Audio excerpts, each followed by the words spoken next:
Okay. Yeah, my name is Pastor Bishop Brian Jones. Okay, and Pastor Jones, tell us what went down the other night at Grady. I was sick with pneumonia, not pneumonia, but the flu, H1N1. When I got the H1N1 on the 27th, I was having fever. I was having, you want to wait until, yeah, because it's not really bad. I don't want to have to speak over that. I was having cleanliness. I was having muscle, joint pain, running a temperature. I've been running a temperature for a few days on the spectrum and asked the nurse to look. And they said, you need to go to the ER. The flu. I didn't have anyone to take me. But the next day on the 2nd, I couldn't stop coughing. I was coughing and having a hard time catching air in my lungs. I couldn't. It seemed like I was running out of air, or sometimes I was losing my breath. When the fire department got dispatched to my house, probably about 7:30ish, 8 in the evening, they took my blood pressure, they took my temperature. They asked me if I had high blood pressure, my blood pressure was up, and my temperature was above 104 degrees. So they took me by ambulance, and they asked me, where did I want to go? And I said I wanted to go to the VA hospital.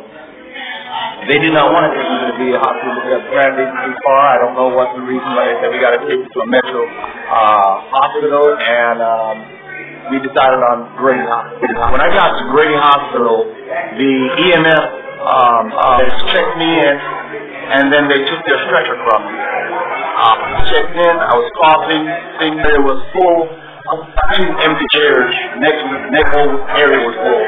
It was something bad, so I was trying to stay away from it. By that time, they took my blood, and I still couldn't breathe. So this was the night when the night grew, minus 90 degree night factor, and then I went through the double doors at the entrance of the emergency room, and I was standing right there trying to catch a breath. There was a stretcher that was by the door, and when I came in, I collapsed on that stretcher. I was tired.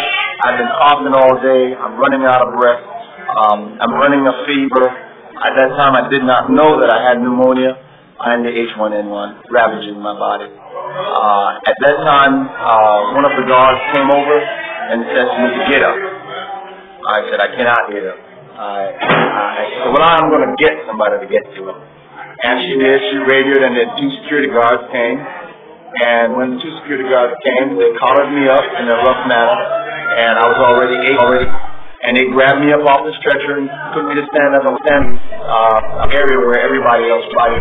I walked over there and I said, this is how you treat those and fight and I'm not to treat, but they collared me up. I was walking, and they walked me to the door. There was a knife there. By the time I could turn around, so they were saying walk, and they were pushing me out. And it was a cold night, I'm coughing, and I turned around, I said to the guy, ambulance brought me here, and find an ambulance to take me to the VA hospital. By the time I could say that, I got punched in my chest. I landed on the ground, I got stomped, I got my stomach, I defecated myself. And they hoisted me up, threw me back on the same stretcher that they just told me I couldn't be on, and me down to the detention center.